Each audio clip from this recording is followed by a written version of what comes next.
আমাদের 2 কাপ চা দিন তো। দিতাছি। আরে অঞ্জন দত্ত, তুই এই গ্রামে কবে এলি? আরে আপনি আমার নাম ধরে ডাকছেন কেন? কে আপনি? বন্ধু, তুই এটা কেমন কথা কইতেছস? আমি তোর বন্ধু না, তুই তো নাম ধরে ডাকতেই পারি। তুই কি আমার চিনতে পারস নাই?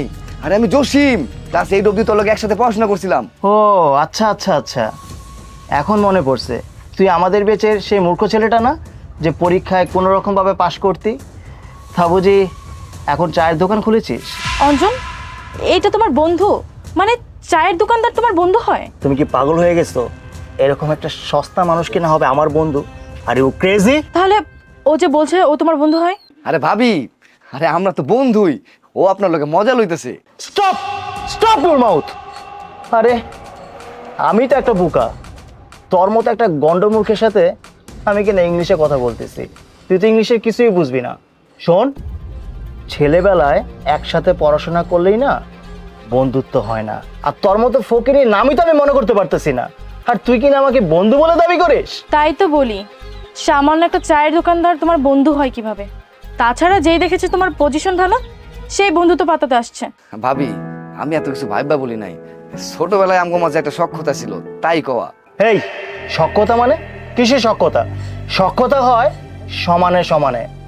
তোর পজিশন আর আমার পজিশন বুঝতে পারতেছিস?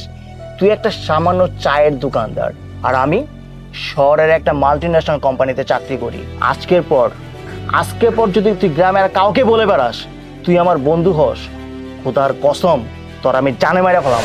আচ্ছা চলো না, আমরা এখান থেকে চলে যাই। এই অশিক্ষিত দোকানে চা খাওয়ার আমার একদমই ইচ্ছা নেই। ভালোই বলছো, চা খাওয়ার মুডটাই নষ্ট করে দিল। আরে তুই যাইতেছস, চাটা অন্তত খাইয়া যা। তুই আমারে বন্ধু না মনে করতে পারোস, কিন্তু আমি তো তোরে বন্ধু ভাবি। শোন, আমার দোকানে চাটা খাইয়া যা, আমি তোর ফ্রিতে খাওয়াবো। এই তোর কি আমাকে ফকিন্নি মনে হয়? হ্যাঁ, ফকিন্নি মনে হয় যে তুই ফ্রিতে চা খাওয়াবি আর আমি সেটা খাবো? শোন, মাথা থেকে না এই বন্ধুত্বের ভূতটা জেরে ফেল, এতে তোরই মঙ্গল হবে। কারণ তোর সাথে না আমার স্ট্যাটাসটা চায় না, কথাটা মনে রাখিস। এই চলো তো। হ্যাঁ ঠিক আছে চলো, আর এখানে বসতেই মন চাচ্ছে না। আসো।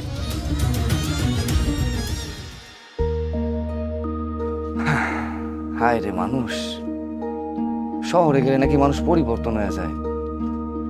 আচ্ছা কিছুদিন পর তো আমিও শহরে যাবো, তাই আমিও কি আগের মতো পরিবর্তন হয়ে যাবো? মানুষ আগে কি আসিল সেই অস্তিত্ব হ্যাঁ ভুইলা যায়। যাই হোক, আমিও তো শহরে যাবো, আমি কোনোদিন হ্যাগো মতো পরিবর্তন হবো না।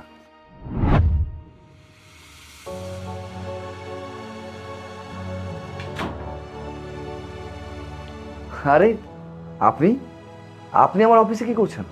আপনি করে কেন বলছিস? আমি তো তোর ছেলেবেলার বন্ধু, আমাকে তুই করে বল। ভেবে একটু অবাকই হচ্ছি। অনেক সময় যে মানুষটা বন্ধুকে চেনে না, আজকে সেই মানুষটা আবার আমাকে বন্ধু বলে দাবি করছে। স্ট্রেঞ্জ।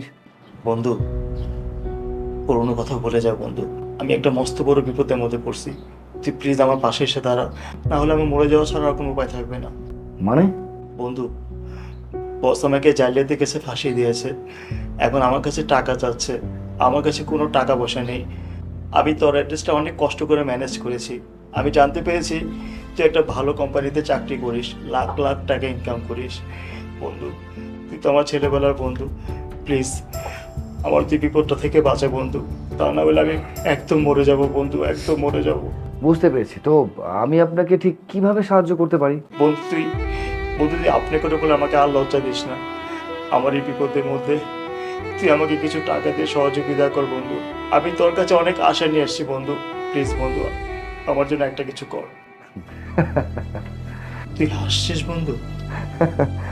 এতদিন যে বন্ধুকে পরিচয় দিতে তুই লজ্জা বোধ করতি, আজকে সেই বন্ধুর কাছে সাহায্য প্রার্থনা করছিস। What a scene! বন্ধু তুই আমাকে আরো অপমান কর, কারণ আমি এটা রিজার্ভ করি, কিন্তু আমাকে ফিরিয়ে দিস না বন্ধু, প্লিজ প্লিজ আমাকে তুই ফিরিয়ে দিস না। সরি ইয়ার, আসলে আমি তোকে সাহায্য করতে পারছি না। কারণ কি জানিস? কারণ তোর মতো স্বার্থপর বন্ধুকে সাহায্য করাটা আমার দৃষ্টিকোণ থেকে অন্যায়। সো আমি এই অন্যায়টা করতে পারবো না। বন্ধু তুই এভাবে রাগ করে থাকিস না, তুই যদি এভাবে মুখ ফিরিয়ে নিস আমার মৃত্যু ছাড়া আর কোনো পথ খোলা থাকবে না। প্লিজ বন্ধু তুই আমার পাশে থাক বন্ধু, প্লিজ। দেখুন মিস্টার অঞ্জন দত্ত, চুপচাপ সোজা ভালোই ভালো বলছি এই অফিস থেকে বেরিয়ে যান, তা না হলে কিন্তু দারোয়ান ডেকে ঘাট ধাক্কা দিয়ে বের করবো। জসিম, তুই আমাকে এইভাবে বলতে পারলি? দেখুন দত্ত সাহেব, আপনি আমার সেই বন্ধু না যাকে আমি সাহায্য করব। আপনি যদি আমার সেই বন্ধু হতেন তাহলে হয়তো বা ভেবে দেখতাম। তাই বলছি, এসব বন্ধুত্বের দোহায় দেখায় না, আমি না এটা সহ্য করতে পারবো না। বন্ধু আমি তো বললাম তুই আগের পুরনো কথাটা ভুলে যা, আমার কথাটা একটু শোন। শোন, বাইরে যাওয়ার রাস্তাটা ওই দিকে, সো ভালোভাবে যেভাবে তুই এসেছিস ওইভাবে চলে যা। আরেকটা কথা, জীবনে চলার পথে আমাদের কিছু স্বার্থপর বন্ধু থাকে যাদেরকে আমাদের ইগনোর করা উচিত, অ্যাভয়েড করা উচিত। তা না হলে আমরা যে জীবনের সফলতার ঊর্ধ্বে যাব না, সেটা কখনোই যেতে পারবো না।